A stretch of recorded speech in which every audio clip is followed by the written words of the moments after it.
¿Qué tal, Bronies y Pegasisters? Aunque no lo crean o les duela que se los diga, ya han pasado 8 meses desde que se lanzó el último corto oficialmente de Cuenta tu Historia, siendo este el último contenido audiovisual de la franquicia en lanzarse, al menos técnicamente, ya que los meses posteriores estuvimos viendo aquellos episodios y especiales que estaban produciéndose a base de filtraciones. Siendo el último que vimos el tercer especial de 22 minutos de los 4 prometidos que más o menos se filtró hace 2 meses. Sin embargo, lo último que realmente llegamos a ver de la franquicia y relacionado con la G5 fue el cómic de Tournament of Mysteries, el cual fue publicado hace menos de 2 meses, así que en el más técnico de los sentidos, no hemos estado tan escasos de contenido de MLP como pueda llegar a parecer. De hecho, se sabe que todavía hay varias tramas filtradas de los próximos episodios de Cuenta tu Historia,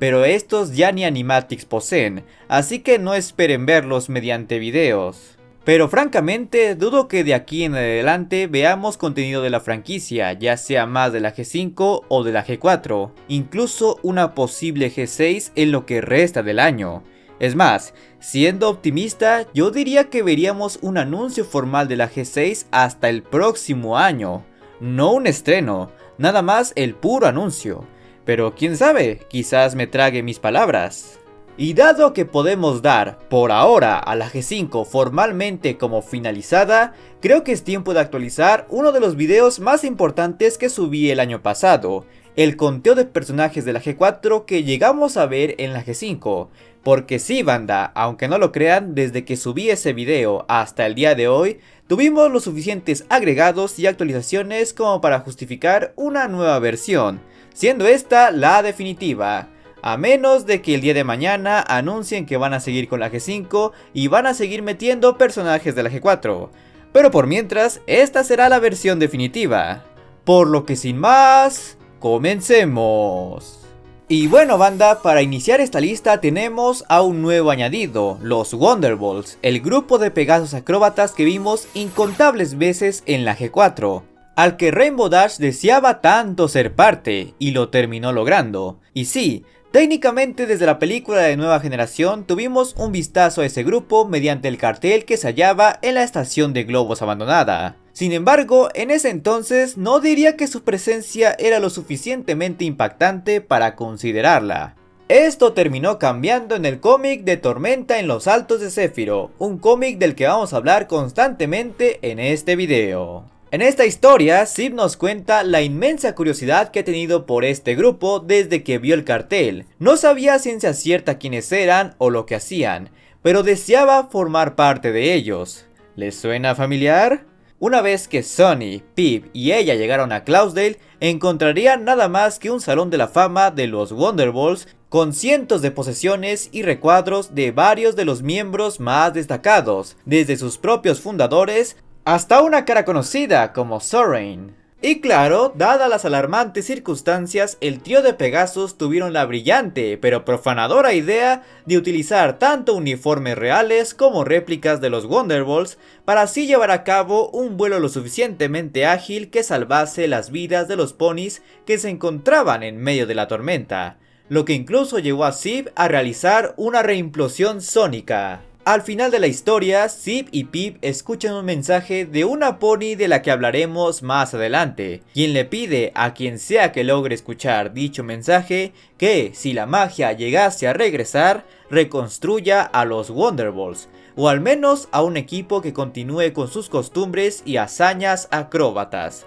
algo a lo que Zip estaba más que dispuesta a hacer. Ahora toca repasar algunas caras conocidas, con Tree Hogger, la cual tiene un cameo muy esporádico pero bastante llamativo, si es que conoces el contexto del mismo, pues en uno de los primeros cortos de la serie de Cuenta tu Historia, conocido como Engáñame de una vez, podemos ver pinturas de la propia Hogger en el Museo de Bahía Yegomar. Estas no son pinturas cualquiera de un personaje elegido al azar, son las pinturas que vimos que le hicieron a Hogger en el episodio En sus Marks de la sexta temporada, las cuales fueron realizadas por ponis que estaban inspirados en artistas históricamente famosos, tales como Andy Warhol, Pablo Picasso, Salvador Dalí y hasta Leonardo da Vinci. Así que sí, banda, Tree Hogger fue el equivalente a la Mona Lisa o a esas personas que posaron para pinturas icónicas que hoy se encuentran en los museos más famosos del mundo.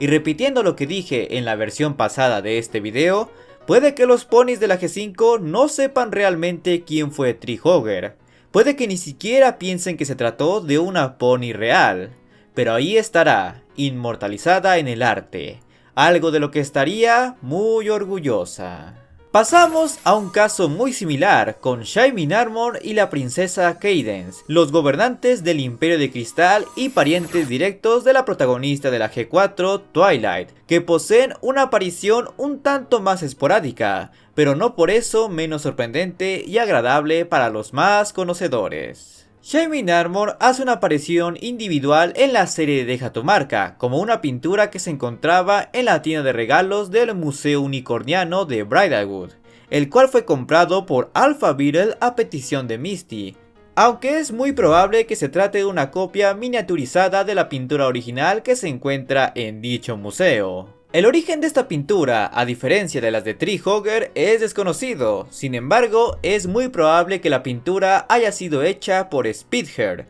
el amigo de la Guardia Real de Shaymin Armor que conocimos en el episodio Rarity Investiga, y lo vimos ejercer como artista en Una tormenta de ternura, donde llevó a cabo una galería de arte a la que el propio Shaymin Armor y Cadance fueron. Pero esta no es la única vez en que vimos al brillante Armadura, pues también lo vimos retratado junto a su esposa Cadance en la segunda temporada de Cuenta tu Historia, en la habitación mágica del episodio La habitación misteriosa, en donde se representa el icónico momento donde estos logran desterrar a la reina Chrysalis y sus cambiantes de Canterlot en una boda en Canterlot. Aunque curiosamente no es igual al vitral del castillo que retrata este mismo momento. Reiterando lo que he dicho en más de una ocasión respecto a esa habitación, esta podría estar involucrada con el dominio, la dimensión mágica de los alicornios que también se caracteriza por retratar todo momento importante en la historia de esta franquicia.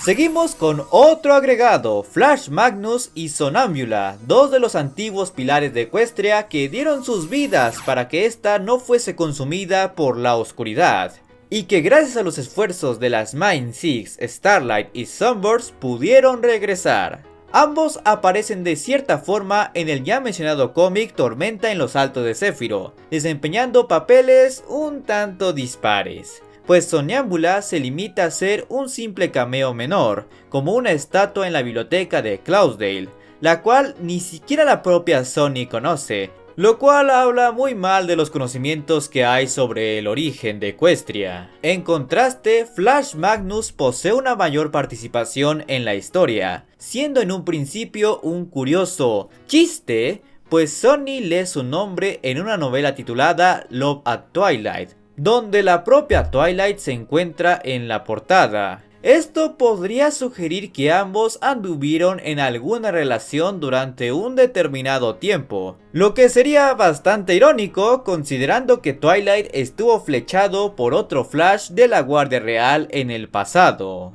Pero posteriormente lo veríamos en completo cuerpo y forma. Bueno, más o menos, dado que en la ya mencionada biblioteca de Cloudsdale, una proyección holográfica de Flash se manifestó para el trío de Pegasos, con la intención de explicarles la historia de Cloudsdale, cómo se fundó y la función que posee la fábrica del clima. Es incierto si ese Flash que vimos ahí fue una grabación del Flash real, dado que sus respuestas eran sospechosamente precisas, pero gracias a eso es que nuestros protagonistas lograron descubrir el punto de origen de la tormenta y llevar a cabo la misión que salvaría a los Altos de Zéfiro. Todo un héroe, aún cientos de años de haber dejado este mundo, por segunda ocasión.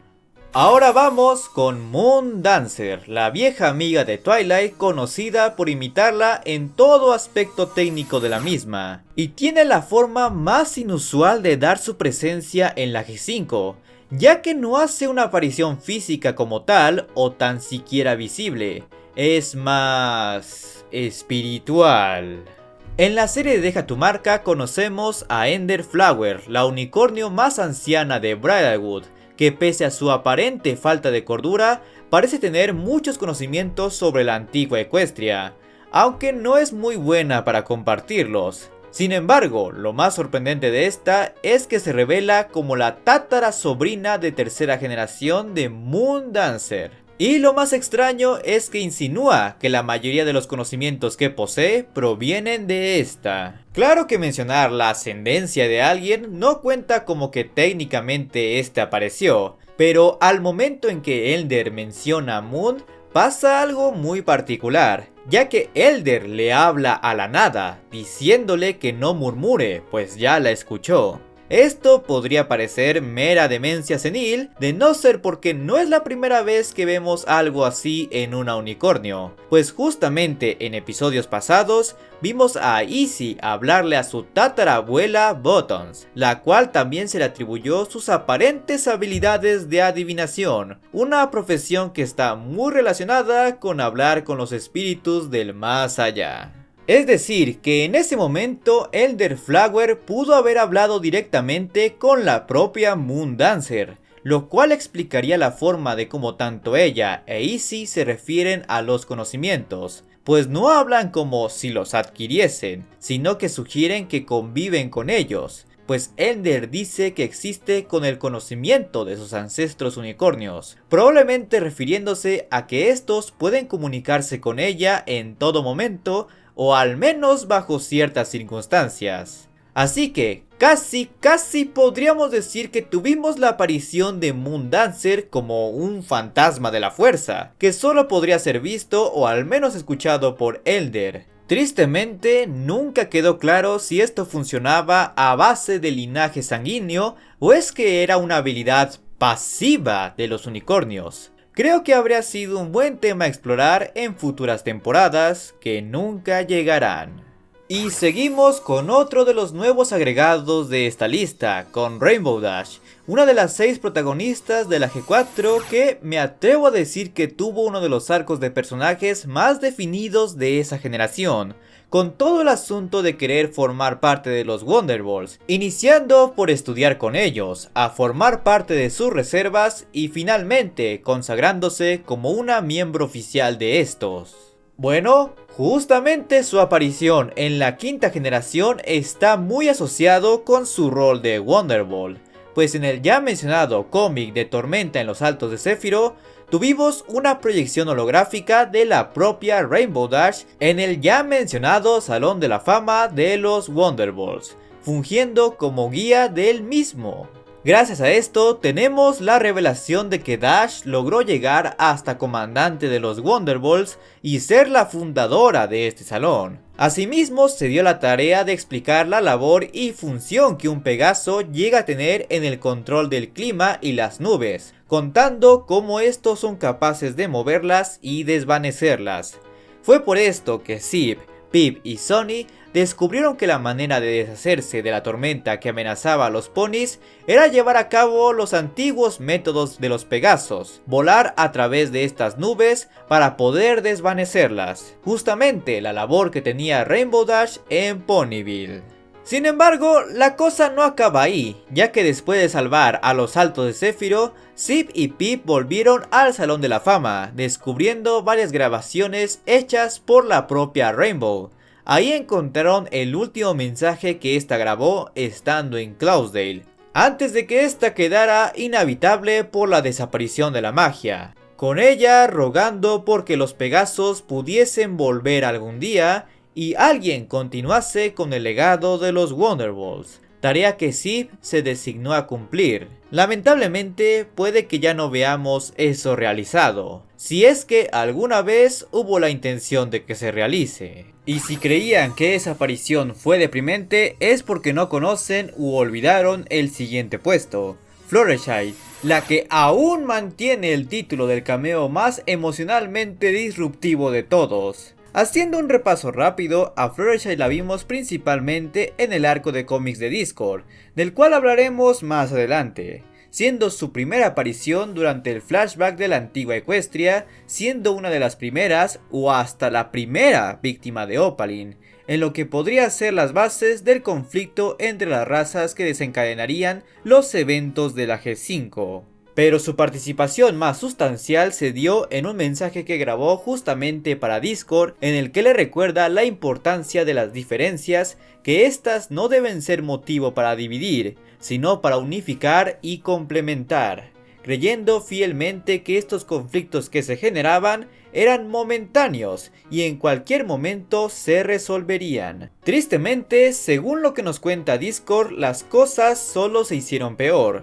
desembocando en desastres tanto sociales como mágicos. Y por lo que este declara, Fluttershy ya había fallecido antes de que lo peor ocurriese, lo cual dejaría en duda si ella murió en un ambiente tranquilo y relativamente esperanzador, ¿o es que acaso fue víctima de los desastres que se habían generado? Es incierto si alguna vez existió la intención de contestar esta inquietud, pero quizás es mejor dejarnos con la duda, porque puede que no nos guste la respuesta. Pasamos con uno de los cameos más reveladores de toda la quinta generación, el de Celestia y Luna. Un cameo que no solo nos tomó por sorpresa, sino que tiene fuertes implicaciones en el lore de las dos hermanas alicornios. El primero y más importante se da en la serie Deja tu marca, en el episodio Cocina con Sonny, el cual viene de parte de Opaline, revelando que esta tiene la misma edad que las dos hermanas y vienen del mismo lugar,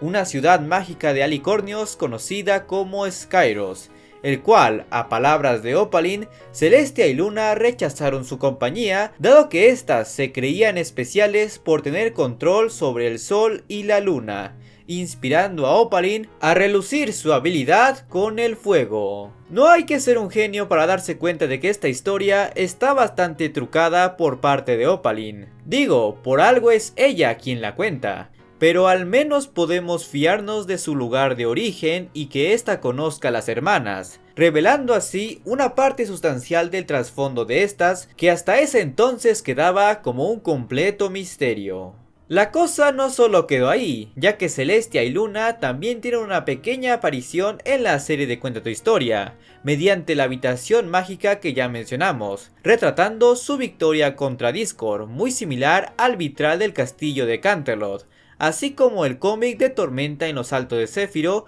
como parte de la historia de los Pegasos. Pero también debemos añadir su pseudo aparición en uno de los cortos filtrados de Cuenta tu Historia, titulado Destinos y Alicornios. En este, Sonny se encuentra con la habitación mágica ya mencionada, y esta le muestra dos alicornios, uno de tonos blancos y otro de tonos azules oscuros, los cuales representan los dos tipos de alicornios que Sonny puede ser. Uno que trae esperanza, luz y comparte su poder para ayudar a sus súbditos, y otro que busca ese poder y control sobre otros, lo cual genera un conflicto directo entre ambos alicornios. Si bien el corto jamás deja explícito si estos alicornios son realmente Celestia y Luna, o tan siquiera eran alicornios reales, es bastante claro que su relato se basa en el conflicto de Celestia y Nightmare Moon, con un alicornio representando la esperanza, luz y la bondad,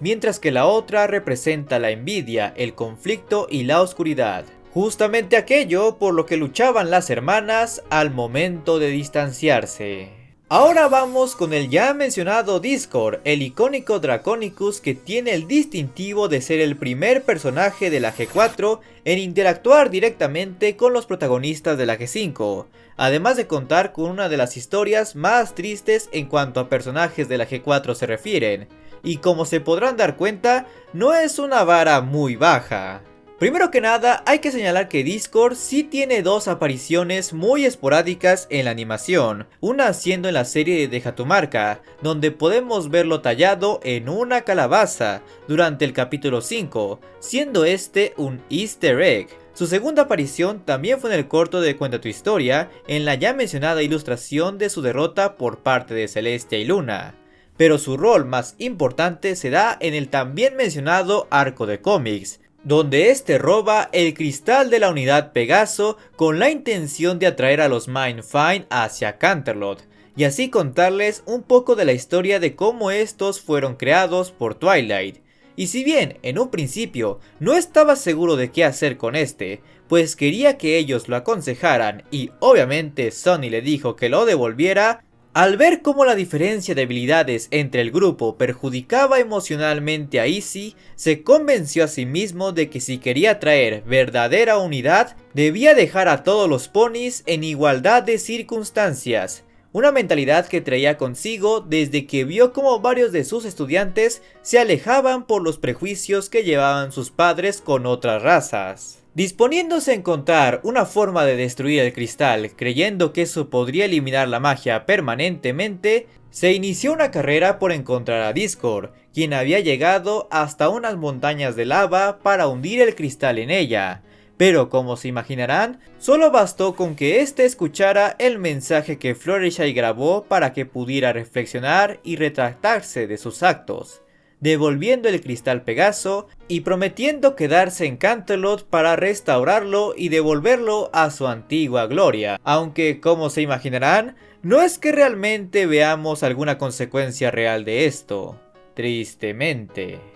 Pasamos con el que es quizás el cameo más conocido de toda la G5, el de la mismísima Twilight, protagonista de la G4, que realmente si lo comparamos con otros cameos en esta lista, este es algo corto pero bastante sustancioso, ya que al menos en aquel entonces nos dio la base más sólida de todo el trasfondo de la G5. Volviendo a recapitular todo lo que sabemos de ella, en primer lugar tenemos el hecho de que creó los cristales de la unidad como una forma de almacenar la magia en general, al menos en los territorios de Equestria, y aunque la serie nos dice una cosa, los cómics nos dice otra, que eso de los cristales fue hecho para mantener a raya a los ponis que empezaron a discutir entre ellos, dado a la influencia de Opaline. Básicamente obligarlos a llevarse bien o de lo contrario les quitaría sus privilegios mágicos. Sí, sé que eso suena muy tirano de su parte, pero aparentemente fue una medida efectiva. Al menos por un tiempo, ya que lo que la serie dice es que esos cristales fueron usados para esconder la magia de Opaline,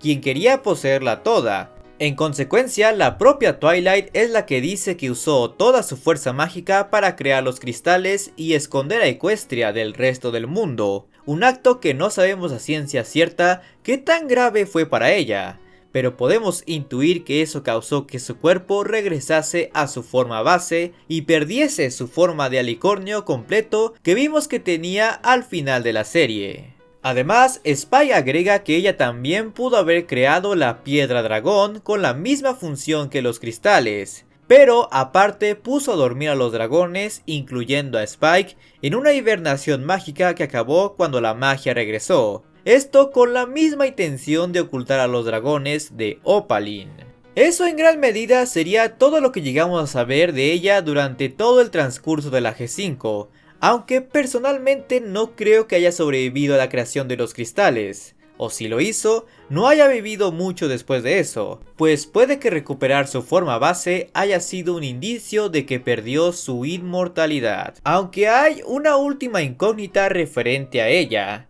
ya que en la segunda temporada de Cuenta tu historia, vimos su Curimar en un mantel mágico de Skyros en el castillo de Opaline, el cual Sonny afirma que es el símbolo Starscod, justamente el mismo que traía el collar de su padre, lo cual parece ser indicativo de que Sonny sí resultó ser descendiente de Twilight, o al menos están emparentados de alguna forma, pero como ya pueden intuir, esa duda se quedó en el aire. Lo más sorprendente es que en el arte conceptual filtrado del contenido que no se alcanzó a producir de Cuenta tu historia, se muestra un diseño de ella, al igual que uno para Rainbow Dash y Pinkie Pie, indicando que estas iban a aparecer en una hipotética tercera temporada. Pero ahora no parece que eso fuera a suceder. Finalmente, cerramos esta lista con el personaje más prominente no solo de ambas generaciones, sino de la franquicia de My Little Pony en general, Spike, el personaje que conocimos como el pequeño bebé dragón que fue creciendo a lo largo de las 9 temporadas y desarrollando su madurez, que con la G5 vuelve como ya todo un adulto a cargo de toda una tribu que lo alaban como su señor dragón. Cosa que definitivamente es un logro aspiracional para Spike, quien sabemos que desde siempre tuvo gusto por sentirse alabado. En el más técnico de los sentidos, Spike ha estado presente desde la película de Nueva Generación, como un peluche que ha aparecido en varias interacciones posteriores, al menos las 3D. Pero llegamos a ver al propio Spike en cuerpo y forma en el capítulo 6 de la serie de Deja tu marca, ahora fungiendo el rol del señor dragón para un pequeño grupo de dragones. De lo que llegamos a saber es que Spike y los demás dragones fueron enviados a la isla de escamas, tras que Twilight ocultase a Equestria de Opaline junto con los cristales de la unidad, y con ellos se llevaron la piedra dragón, que al igual que los cristales, esta almacenaba la magia de los dragones, de ahí que Opaline se interesase en esta. Lo interesante de todo esto es que no hay mención de Ember, quien vendría a ser la predecesora de Spike en el puesto del señor dragón, así como no se explica por qué Spike tiene ese puesto ahora, pero está muy implícito que Ember murió en algún punto antes de la invernación mágica a la que los dragones fueron sometidos. Hasta es muy probable que su muerte fuera el punto detonante que hizo que Twilight decidiese enviar a los dragones a la isla de escamas y ponerlos a hibernar. Pero bueno, ya he hecho muchos videos referentes a este caso, así que no falta indagar mucho en eso. Lo que sí vale la pena señalar es que independientemente de las circunstancias en las que vemos a Spike, se ha consagrado como un personaje esencial en todas las interacciones de My Little Pony. Ya sea que posea un rol grande o pequeño, siempre podemos esperar a que esté presente de alguna forma. Así que, si el día de mañana llega a haber un regreso de los personajes de la G4, G5 o incluso el lanzamiento oficial de una G6, hay que esperar, o mejor dicho, exigir que Spike forme parte de ella. Porque ha quedado claro que él es un elemento completamente irreemplazable de esta franquicia. Y antes de irnos, quiero mandar un saludo y agradecimiento a los superchats del video pasado, los cuales ambos corresponden a Visarini TV. Muchas gracias. Pero si ahora quieres conocer a los personajes implícitos y confirmados como LGBT de My Little Pony, o saber más de los destinos trágicos de los personajes de la G4 en la G5, te dejaré las respectivas ventanillas a las que puedes hacer clic. Y como siempre, no quiero irme sin antes agradecerles a todos los miembros del canal y suscriptores en Twitch que me apoyan directamente con este contenido, especialmente a los guardianes de la armonía, tales como Nida Paola Hernández, Vizcar Mesada, Miwar, Carol Flor, J, Starshine, Tiago Gaspar y Mr. Revolver. Muchas gracias.